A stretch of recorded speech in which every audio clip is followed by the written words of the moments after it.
Video शुरू होने से पहले मैं आप सभी व्यूअर को एक बात बताना चाहता हूं, अगर आप सभी इस मनवा का नेक्स्ट पार्ट और भी लॉन्ग चाहते हैं तो इस वीडियो पे ज्यादा से ज्यादा लाइक कीजिए। आप मुझे कमेंट्स में और भी मनवा बता सकते हैं, मैं उनको भी एक्सप्लेन कर दूंगा। बस आप सब लाइक, कमेंट्स, शेयर और सब्सक्राइब करते रहिए।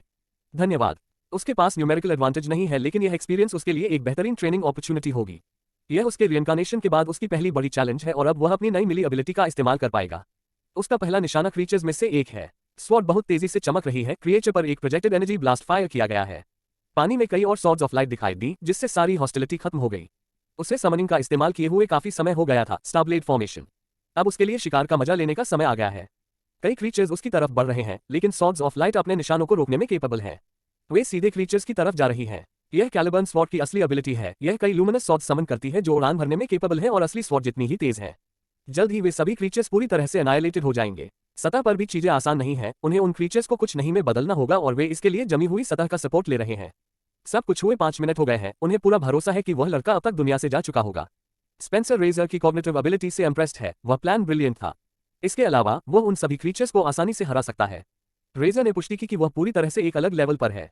यह अच्छा है कि वह लड़का उसके साथ है, नहीं तो वह उन क्रीचर्स में से एक की तरह खत्म हो सकता है, लेकिन उसे लगता है कि वह अभी भी यूजफुल हो सकता है।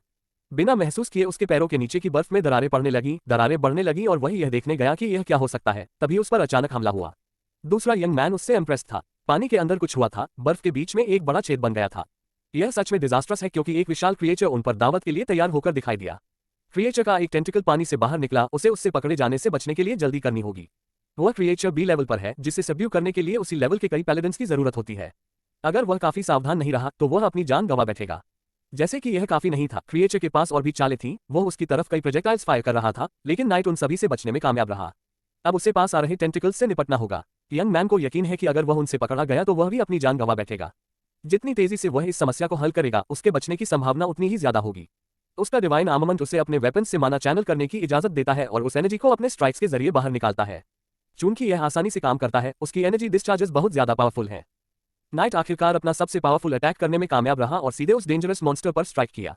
लेकिन यह वह नतीजा नहीं था जिसकी वह उम्मीद कर रहा था, क्योंकि क्रिएचर ने एक दूसरे मॉन्स्टर के बॉडी का इस्तेमाल करके अटैक ब्लॉक कर दिया था। इससे उसके लिए सिचुएशन और भी ज्यादा कॉम्प्लिकेटेड हो गई, क्योंकि उसका दुश्मन अब पूरी तरह से गुस्से में था। उसकी जान सच में खतरे में थी। उसे बोट की सुरक्षा में वापस आना पड़ा। बर्फ के पूरी तरह से खत्म हो जाने की वजह से उसके पास क्रिएचर के पास जाने के लिए कोई सहारा नहीं था और अब उसे पानी में मौजूद दूसरे मॉन्स्टर्स के बारे में चिंता करनी होगी जो सभी इंसानों को खत्म करने के इरादे से बोट पर कूद रहे थे। यह उसका पूरा ध्यान खींचता है, बिना महसूस किए कि एक टेंटिकल पास आ रहा था और उसके चेहरे पर जबरदस्त स्ट्राइक करता है। उसके पास जो वेपन्स हैं वे कई विरोधियों का सामना करने के लिए नहीं बनाए गए थे। इसके अलावा उसके पास एनवायरनमेंट का स्ट्रैटेजिक एडवांटेज नहीं था। वह बोट को आसानी से नहीं छोड़ सकता। जब मॉन्स्टर्स इकट्ठा होते हैं तो वह बाहर देखता है। जितना ज्यादा समय बीतता है, उस जगह पर रहना उतना ही ज्यादा रिस्की होता है। लेकिन मॉन्स्टर्स से भी ज्यादा इंप्रेसिव पानी से प्रोटैगनिस्ट के बाहर आने का अचानक दिखाई देना है। वह लड़का बहुत पहले खत्म हो जाना चाहिए था और या कि अपनी शील्ड के ऊपर उड़ता हुआ दिखाई दिया और भी मॉन्स्टर्स को हराते हुए।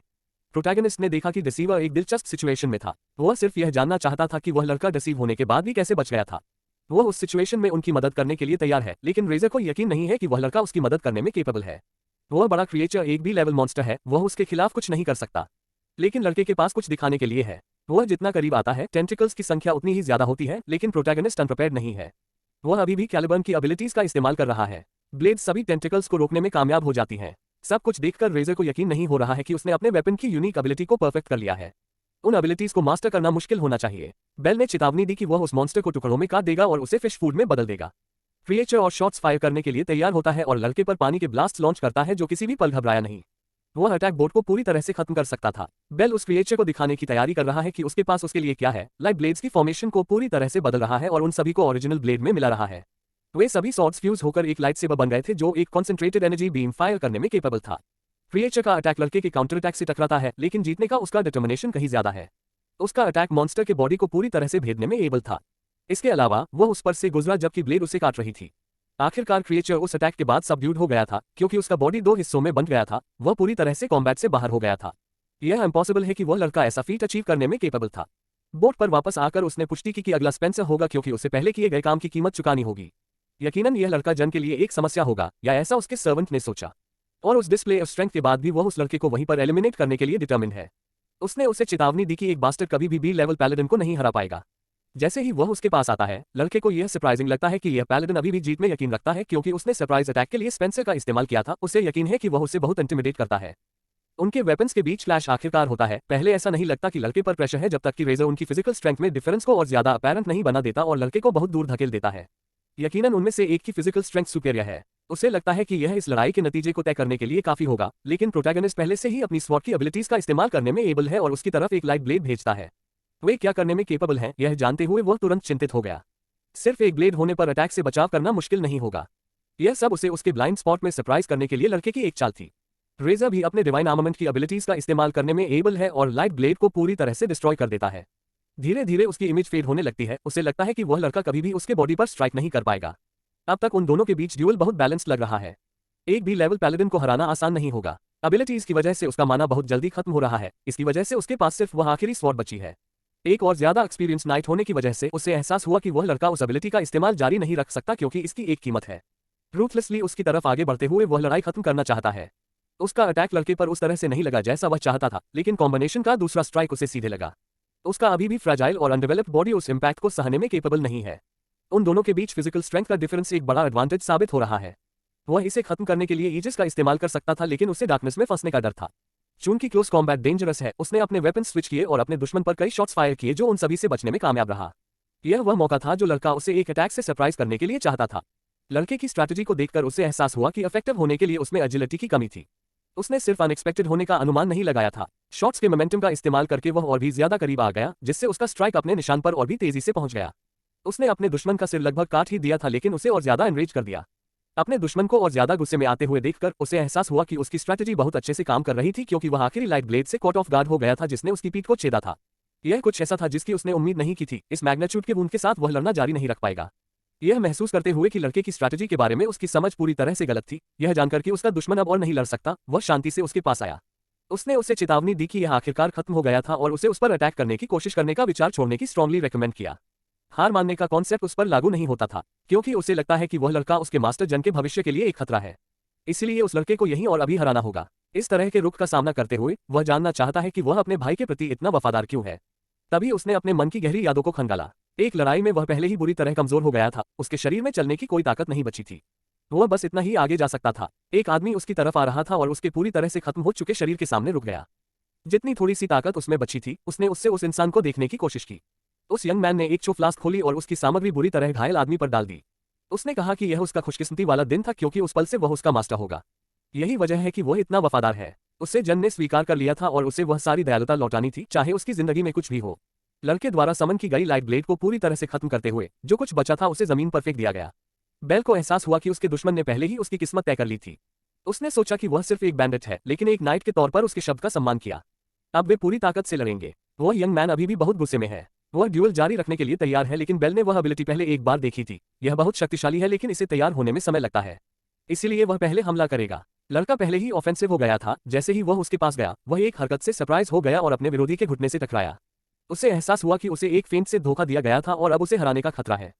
खुद को संभालते हुए उसने चेतावनी दी कि यह अंत नहीं है, क्योंकि उसने अपनी लास्ट चांस रिजर्व रखी थी। स्वॉर्ड का एक छोटा सा टुकड़ा अभी भी बचा हुआ था, जिसने उसके प्रतिद्वंद्वी की पीठ को एक सिरे से दूसरे सिरे तक काट दिया था। वह लास्ट स्ट्राइक उसे इनकैपेसिटेटेड कर गया। उसे लगा था कि उसने सारी स्वॉर्ड्स डिस्ट्रॉय कर दी थी। यह अफसोस की बात है कि वह इस बारे में गलत था। लड़के ने सिर्फ ऐसा दिखाया था कि उन्हें डिस्ट्रॉय कर दिया गया था और उससे वह अपनी जीत के लिए अपनी स्ट्रैटेजी बिल्ड करने में कामयाब रहा। ऐसा लग रहा था कि लड़के के पास उससे ज्यादा लड़ाई का एक्सपीरियंस था, कुछ ऐसा जिसे समझाना मुश्किल था। यह एक चैलेंजिंग था। अगर उसके पास एक ट्रम्प कार्ड नहीं होता तो वह यकीनन हार गया होता, लेकिन वह एक भी लेवल पैलेडिन रेजर को हराने में कामयाब रहा। यह इस बात का सबूत है कि वह उम्मीद के मुताबिक मजबूत हुआ था। शिप अपनी यात्रा जारी रखते हुए आखिरकार शहर में पहुंच गया। सारा अपने प्यारे भाई की तलाश कर रही है, लेकिन उसे अभी तक वह नहीं मिला है। वह कैसल के आसपास खोज करती रहती है। वह लड़का कहीं नहीं दिख रहा है, फिर भी वह बिना रुके जारी रखती है जब तक कि वह इस संभावना पर विचार नहीं करती कि वह अभी तक नहीं लौटा है। समस्या यह है कि जिस टास्क को पूरा करने के लिए वह गया था, वह अब तक खत्म हो जाना चाहिए था। उसने उन दरवाजों पर ध्यान दिया जो खुले थे। वह लाइब्रेरी थी। हो सकता है कि उसका भाई अंदर हो और वह लड़की उसे खोजने के इरादे से वहां गई, लेकिन उसकी मुलाकात किसी और से हुई। जन उसके सामने अपने कदम रोक देता है, जिससे वह लड़की थोड़ी सरप्राइज हो जाती है।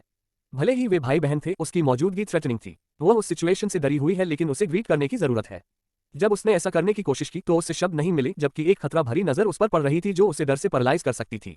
उसके पास से गुजरते हुए जन ने कहा कि वह बेकार है। हेजिटेंट होकर उसने कुछ कदम पीछे लिए जब तक कि वह किसी चीज से नहीं टकराए, जिसकी वजह से उसने अपने पीछे देखा। यह उसका भाई था जो उससे मिल गया था और उसने जन से पूछा कि वह सारा से क्या चाहता है, लेकिन उसने कोई जवाब नहीं दिया। वह लड़की आखिरकार अपने भाई को पाकर खुश हो गई थी। यह जानकर बहुत अच्छा लगा कि वह सुरक्षित लौट आया था, फिर भी वह एक बार फिर घायल हो गया था। उसने कहा कि उसकी मुलाकात इस बार एक मजबूत मॉन्स्टर से हुई थी, एक बी लेवल पैलेडन जिसका नाम रेजर था। यह सुनने के बाद भी जन ने कोई प्रतिक्रिया नहीं दिखाई। बेल ने चेतावनी दी कि वह यंग मैन अपने जाल में नाकाम रहा था। जन ने सिर्फ इतना कहा कि किसी को भी इसकी परवाह नहीं है क्योंकि वे उसके रास्ते में सिर्फ छोटे छोटे पेबल्स थे और उसकी बहन कहलाने वाली उस फुलिश लड़की के साथ भी ऐसा ही था। अब वह अपने रास्ते पर चलता रहेगा क्योंकि उसके पास पेबल्स के साथ बर्बाद करने के लिए समय नहीं था। एक चीज थी जो प्रोटैगनिस्ट अभी भी कहना चाहता था, उसने अपने भाई को चेतावनी दी कि वही ड्यूक का सक्सीड करेगा क्योंकि जन इस परिवार की प्रोटेक्ट करने में इनकेपेबल था। यह सुनकर वह तुरंत मुड़ा और लड़के की तरफ खतरा भरी नजरों से देखने लगा, अपनी तेज और हॉस्टाइल प्रेजेंस को जाहिर करते हुए। वे उसकी ऑरा से घिर गए, जो सच में एक इंप्रेसिव चीज थी, लेकिन यह बेल को किसी भी तरह से हेजिटेट करने के लिए काफी नहीं थी। जन ने एक हल्की सी मुस्कान दिखाए, उससे यह दिलचस्प लगा, वह और जोर से हंसने लगा। समय समय पर पेबल्स को देखना दिलचस्प हो सकता है। लाइब्रेरी छोड़ते हुए उसने चेतावनी दी कि उसका भाई जब चाहे उसे खत्म करने की कोशिश कर सकता है। सारा उस बातचीत को लेकर बहुत चिंतित थी, लेकिन उसे प्रोटैगनिस्ट ने तुरंत रियश्योर किया, जो जानता था कि वह डरावना था। वह प्रेशर शरीर था, उसका भाई सच में ताकत के मामले में एक्स्ट्रॉर्डिनरी था। उसे हराने के लिए बेल को अकेडमी से ग्रेजुएट होने से पहले एक लेवल तक पहुंचने की जरूरत है। उस घटना के बाद कुछ दिन बीत गए थे, उसने अपना बैग्स पैक कर लिया था और जाने के लिए तैयार था। ड्यूक पहले ही उसका इंतजार कर रहा था। यह देखकर कि वह लड़का भी पूरी तरह से तैयार था, उसने अपने पिता को मिले सपोर्ट के लिए धन्यवाद दिया। अकेडमी में छात्रों को बॉडीगार्ड्स के साथ आने की जरूरत होती है, ड्यूक उसके साथ एक बी लेवल पैलेडन को भेजेगा। उसने कहा कि वह लड़के की सेवा में होगा। इसका सामना करते हुए बेल ने ड्यूक से कुछ पूछना चाहा, जिसने लड़के को अपने मन की बात कहने की इजाजत दी, लेकिन इससे पहले कि वह पूछ पाता, वह सरप्राइज हो गया क्योंकि उसकी बहन भी सामान के साथ तैयार होकर आ गई थी। उसने देर होने के लिए माफी मांगी और अपने सूटकेस को लड़के के पास ले आई। उसकी विनती थी कि उसकी बहन को इस यात्रा में उसके साथ रहने की इजाजत दी जाए। ड्यूक भी लड़के की वजह जानना चाहता था, वह उसे अकेला नहीं छोड़ना चाहता था और चाहता था कि वे साथ रहें, लेकिन वह इसकी इजाजत नहीं दे सकता था। अकेडमी सिर्फ बॉडीगार्ड्स को ही इजाजत देती थी और वह वहां खेलने के लिए नहीं जा रहा था। सारा ने अपने पिता से फिर से सोचने के लिए कहा, लेकिन उसने लड़की को फिर से वह विनती न करने की चेतावनी दी। इसलिए समस्या को हल करने के लिए उसने पूछा कि क्या वह उसकी बॉडीगार्ड बन सकती है, क्योंकि जब वह उसके साथ होती है तो उसे यकीन होता है कि वह कुछ भी हासिल कर सकता है, यहां तक कि एक लेवल पैलेडन को भी हरा सकता है। ड्यूक कुछ देर के लिए सोच में पड़ गया और उसे लड़के का स्टेटमेंट अम्यूजिंग लगा। उसने कहा कि वह जो चाहे कर सकता है। कैरेज अकेडमी की तरफ चल पड़ा। सारा सभी अलग अलग नजारों से काफी इंप्रेस थी। दोनों आखिरकार अपनी मंजिल पर पहुंच गए थे। वह इमारत सच में मैग्निफिसेंट थी। वो लड़की अपने भाई की इस कामयाबी से खुश थी। वह एक ऐसा स्कूल था जो खास तौर पर नोबल्स के लिए था। जब वह क्लास में था तो उसने अपनी बहन से अपने कमरे में पढ़ने के लिए कहा। अब उन्हें तुरंत बसना था, लेकिन उनकी मुलाकात कई छात्रों से हुई जो लड़ रहे थे। यह छात्रों के बीच एक फ्रेंडली मैच था। यह ऑब्जर्व करने और सीखने का एक अच्छा मौका था। सारा इंप्रेस थी। वे सभी बहुत मजबूत लग रहे थे, लेकिन प्रोटैगनिस्ट ने देखा कि वे अभी भी डी लेवल पर ही लगते थे। उनमें से एक लड़का बहुत ज्यादा स्टैंड आउट कर रहा था, जिस पर प्रोटैगनिस्ट ने तुरंत ध्यान दिया, लेकिन वह सिर्फ सी लेवल पर था। वह प्रोटैगनिस्ट से आगे नहीं निकल पाएगा। लड़ाई में सिर्फ 2 छात्र बचे थे और उस लड़के को लगता था कि यह जीत हासिल करने का उसका दिन था।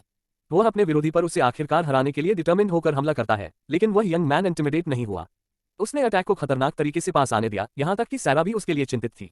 उसकी प्रतिक्रिया और भी ज्यादा सरप्राइजिंग थी क्योंकि उसने अपने दुश्मन को कॉट ऑफ गार्ड कर दिया था। बस एक ही स्ट्राइक काफी था। ऐसा नहीं लग रहा था कि उसने एक डिवाइन वेपन का इस्तेमाल किया। वह यकीनन बी लेवल पर था, शायद प्रोटैगनिस्ट से भी ज्यादा मजबूत। दूसरे छात्र भी नतीजे से इंप्रेस थे। रॉथ विंजर का रिप्रेजेंटेटिव इनक्रेडिबल था। वह सरनेम प्रोटैगनिस्ट के लिए बहुत ज्यादा अलार्मिंग था क्योंकि वह जानता था कि वे एक राइवल फैमिली थे, उनके ऐतिहासिक आर्चेनेमीज, और इसी वजह से वह उनका दुश्मन था और उसकी बहनें भी। अकेडमी में एडमिशन सेरेमनी शुरू होने वाली थी। वे उन छात्रों को बधाई दे रहे थे जिन्हें उनके पहले साल में एडमिट किया गया था। यह स्टूडेंट काउंसिल प्रेसिडेंट द्वारा किया जा रहा था और उसे उम्मीद थी कि ये सभी फ्रेशमैन कम से कम बहुत मजबूत होंगे। एल्बर्ट अभी एक तीसरे साल का छात्र था और उसके परिवार ने पहले ही कई नामी पैलेडन्स प्रोड्यूस किए थे। वे अपनी पिछली जिंदगी में कभी नहीं मिले थे, लेकिन वह जानता था कि 18 साल की उम्र में एलन एस लेवल तक पहुंच गया था। उसे तुरंत यह सोचने लगा कि क्या वह उस घटना में शामिल था। हो सकता है कि वह जिम्मेदार लोगों में से एक हो। लोग टिप्पणी कर रहे थे कि वह लड़का बहुत इंटिमिडेटिंग था और पहले ही बी लेवल पर था। ऐसा लग रहा था कि स्टूडेंट काउंसिल में ज्यादा छात्र एक ही लेवल पर थे। काउंसिल मार्शल आर्ट्स इवेंट में पहले 4 पोजीशंस पर रहने वालों द्वारा बनाया गया था और प्रेसिडेंट का खिताब इवेंट्स चैंपियन को दिया गया था। एल्बर्ट यकीनन बहुत शक्तिशाली था, लेकिन प्रोटैगनिस्ट को यकीन नहीं था कि यह इंसान उसका टॉर्मेंटर था। भविष्य में ऐसे अटैक को रोकने के लिए उसे अपने दुश्मनों को दिखाना था कि वह कितना मजबूत हो सकता है। अकेडमी में काउंसिल के लिए कोई चुनाव नहीं होते थे। छात्रों को उनकी मार्शल एबिलिटीज के आधार पर चुना जाता था और प्रोटैगनिस्ट भी हिस्सा लेना चाहता था ताकि वह एल्बर्ट को लड़ाई में हरा सके। क्लासरूम के अंदर वह प्रोफेसर के आने का इंतजार कर रहा था। कोई उसके बगल में बैठने के लिए आ रहा था। उसने पूछा कि क्या उस कुर्सी पर पहले से ही कोई बैठा हुआ था। बेल ने कहा कि कोई नहीं था और वह वहां बैठ सकता था। उस लड़के का नाम लाइम फ्लेक्सियल था और उसे उम्मीद थी कि अकेडमी में उनके साल मजेदार रहेंगे, लेकिन एक चीज थी जिसने उसका ध्यान खींचा। उस लड़के का सरनेम अपरिचित नहीं था। प्रोटैगनिस्ट की प्रतिक्रिया देखकर वह थोड़ा क्यूरियस हो गया। उसने कहा कि कुछ नहीं, लेकिन वह काफी सरप्राइज था। कुछ सालों में वह पर्सनल रिवेंज के हिस्से के तौर पर कुछ नोबल्स एराडिकेट करेगा और नाइट ऑफ रेट्रिब्यूशन का खिताब हासिल करेगा। भले ही आज वह जो बनेगा उसका सिर्फ एक हिस्सा था। लाइम ने प्रोटैगनिस्ट का नाम पूछा। वह जवाब देने ही वाला था कि उसे याद आया कि उसके पिता ने उसे यह बताने की सलाह दी थी कि वह किस हाउस से ताल्लुक रखता है। कई लोग सिर्फ उसके सरनेम की वजह से उसकी मदद कर सकते थे, जो उसे एकेडमी में अपना मकसद हासिल करने से रोकेगा। उसे अपनी मेहनत से अपना वर्थ प्रूव करने की जरूरत थी। प्रोटैगनिस्ट ने जो नाम रखा था वह लाइबल स्लेयर था। वह एल्बर्ट को हराने तक अपनी आइडेंटिटी हाइड करता रहेगा। वह सरनेम सुनकर लाइम ने मान लिया कि वह भी कॉमनर क्लास से ताल्लुक रखता था। उनकी यूनिफॉर्म्स पर लगे इंसिग्निया से पता चलता था कि वे किस क्लास से ताल्लुक रखते हैं। कॉमनर सर्कल पहनते थे जबकि नोबल स्टार का इस्तेमाल करते थे। बेल ने पुष्टि की कि वह भी एक कॉमनर था, जबकि लाइम उस स्कूल में कॉमनर्स के बेयरिंग से ताल्लुक रखता था। कई लोग नोबल फैमिली से थे, कॉमनर्स एक माइनॉरिटी थे। यह जानकर कि वे एक ही क्लास के थे, उसे उम्मीद थी कि वे मिलजुल पाएंगे। प्रोटैगनिस्ट के लिए एक प्रॉमिसिंग नाइट के साथ दोस्त बनाना दिलचस्प था। लाइम एक महान एलाई बन सकता था। अपनी पिछली जिंदगी में उसने कभी दोस्त नहीं बनाए थे, इसलिए यह सच में थोड़ा सुखद था। एक लड़का उनके पास आ रहा था, क्योंकि वह लाइम को पहले से जानता था। ऐसा लग रहा था कि वह सिर्फ उसे परेशान करने के लिए वहां आया था। यह रॉजर था। उसे उम्मीद नहीं थी कि वह अपने होमटाउन के दोस्त के साथ एक ही क्लास में होगा। हर कोई जानता था कि वह एक काउंट का बेटा था और पहले ही डी लेवल पर था। वह जानना चाहता था कि वह छोटा सा लड़का भी वहां क्यों था। उसने भी बाकी सभी की तरह एडमिशन एग्जाम दिया था। रॉजर ने आखिरकार इसके लिए उसे बधाई दी, लेकिन लाइम काफी असहज लग रहा था। पास जाकर उसने चेतावनी दी कि अथीना उसके लिए जगह नहीं है, क्योंकि वह सिर्फ एक कॉमनर था, इसलिए बेहतर होगा कि वह जल्दी चला जाए। वह लड़का काफी बेचैन हो गया और रॉजर ने चेतावनी दी कि स्लेव्स को अपने मास्टर्स का कहना मानना चाहिए और वह अपने स्टेटस के किसी व्यक्ति को सिर्फ अपने शब्दों से ही क्रश कर सकता है। बेल ने दखल देते हुए कहा कि यह काफी है। लाइम अपने नए दोस्त के लिए एंग्शियस महसूस करने लगा। रॉजर भी जानना चाहता था कि यह लड़का कौन था। उसने तुरंत देखा कि वह भी एक कॉमनर था। अपनी सारी नफरत भरी नजरों से उसे देखते हुए बेल ने लड़के से जाने के लिए कहा, चाहे वह कॉमनर हो या नहीं। रॉजर ने उसे जाने देने का फैसला किया। एक अचानक हरकत करते हुए उसने लाइम को एक लात मारी। बेल अपने नए दोस्त के बारे में चिंतित हो गया। रॉजर उस सिचुएशन का आनंद ले रहा था। बेल ने कहा कि वह सिर्फ एक बास्टर्ड था जिसे खुद को पैलेडन भी नहीं समझना चाहिए था। चूंकि वह नोबिलिटी से ताल्लुक रखता था तो उसे कॉमनर्स की परवाह करनी चाहिए थी, लेकिन उसने कहा कि गरीब सिर्फ नोबल्स द्वारा एक्सप्लॉइट होने के लिए ही मौजूद थे। बेल ने चेतावनी दी कि उसकी समझ बहुत सीमित थी। एक काउंटी उतनी ही तेजी से गिर सकता है जितना कि एक कॉमनर। रॉजर ऐसा लग रहा था कि वह मैजिक का इस्तेमाल करने वाला है और उसने पूछा कि क्या वह लड़का उससे अभी लड़ना चाहता है। उसके हाथों में उसका डिवाइन वेपन था। यह देखकर कि लड़ाई होनी तय है, उसने लाइम से पीछे हटने के लिए कहा। वह भी अपना डिवाइन आर्मामेंट समन करने ही वाला था। रॉजर इस बात से काफी इंट्रीग था, जबकि प्रोटैगनिस्ट ने चेतावनी दी कि वह उसके दिमाग में थोड़ी समझदारी डालेगा।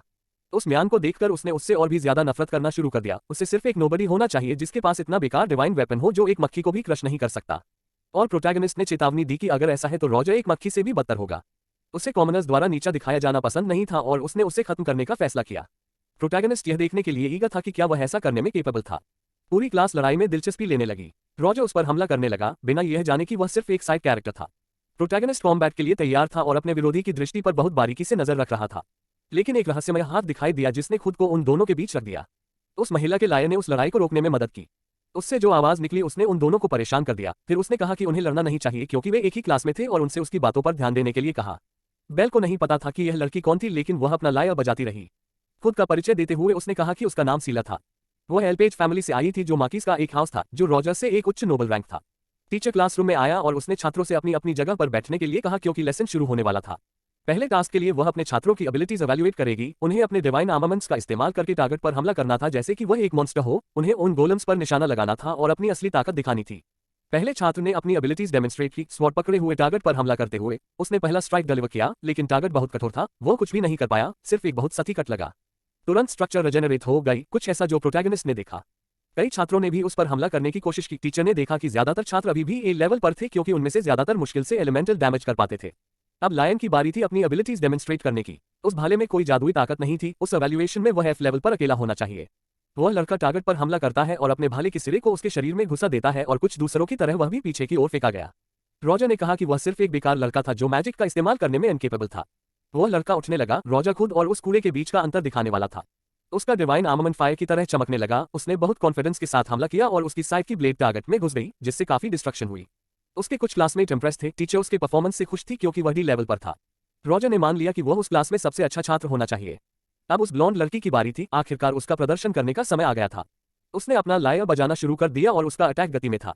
उसके क्लासमेट उस आवाज से परेशान थे और साउंड वेव्स भी डिस्ट्रक्टिव थी, जिससे टारगेट को और भी ज्यादा डिस्ट्रक्शन हुई। वे दोनों बाकी लोगों की तुलना में पूरी तरह से एक अलग लेवल पर थे।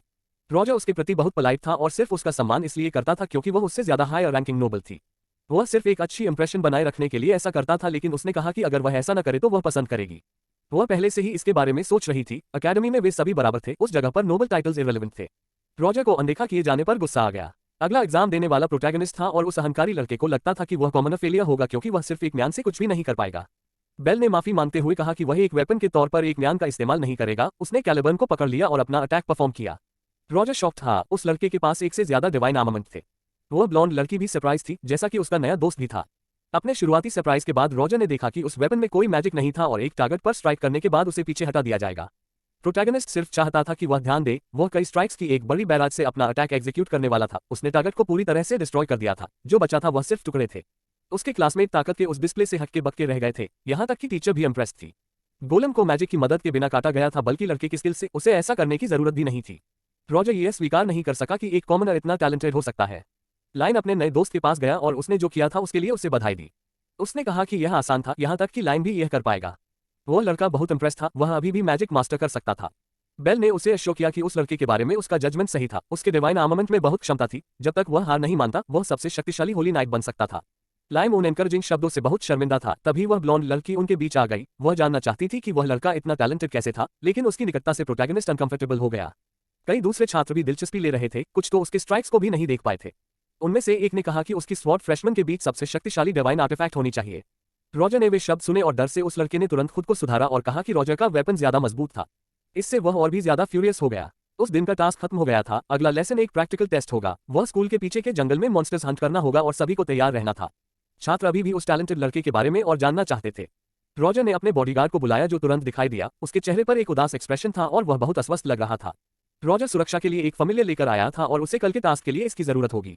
नाइट ने पूछा कि क्या वह टास्क के दौरान इसका इस्तेमाल करना चाहता है। लड़के ने कहा कि इसमें कोई समस्या नहीं है और उसके नाइट ने कहा कि यंग मास्टर की हरकतें हमेशा करेजस होती थीं। रॉजर कॉमनर्स और निचले नोबल्स दोनों के चेहरों पर टेरर देखना चाहता था, क्योंकि वह उस घमंडी कॉमनर को सीधे नर्क में भेजने वाला था। अकेडमी के बाहर वे क्लास के लिए तैयारी कर रहे थे। वहां के मॉन्स्टर्स F लेवल से शुरू हुए थे और कुछ A लेवल मॉन्स्टर्स भी छोड़े गए थे। उनका टास्क उन क्रीचर्स का शिकार करना था, जो उनमें से सबसे ज्यादा को हराएगा उसे एक्स्ट्रा पॉइंट्स मिलेंगे। रॉजर यह नहीं छिपा सका कि वह एक मलिशियस लड़का था। आखिरकार प्रैक्टिस शुरू हो गया था। यह उनके लिए यह दिखाने का समय था कि वे क्या करने में केपेबल थे। वह लड़की प्रोटैगनिस्ट से मुकाबला करना चाहती थी कि कौन पहला स्थान हासिल कर सकता है। उसे नहीं पता था कि पहला स्थान पहले ही किसी का था। उसे उन सभी को अपनी ताकत दिखाने की जरूरत थी। लाइम उसके साथ जाना चाहता था, क्योंकि उसमें अभी भी अकेले लड़ने का कॉन्फिडेंस नहीं था। उसने उसे साथ आने दिया, लेकिन यह साफ कर दिया कि वह आसान नहीं होगा। जंगल की तरफ भागते हुए उसने उससे उसका पीछा करने के लिए कहा। इससे पहले कि वे कई क्रीचर्स से मिलते, ज्यादा समय नहीं लगा, लेकिन वे प्रोटैगनिस्ट के लिए एक असली चैलेंज नहीं थे, जो उन मॉन्स्टर्स को ऐसे काट रहा था जैसे कि वे कागज के टुकड़े हों। उसके क्लासमेट भी बहुत व्यस्त थे। उसने पहले ही 15 मॉन्स्टर्स को हरा दिया था। यह इतना आसान था कि इसे वार्म अप भी नहीं गिना जा सकता था। लाइम अपने क्लासमेट के परफॉर्मेंस से काफी इंप्रेस था, लेकिन उनके पास बात करने का समय नहीं था।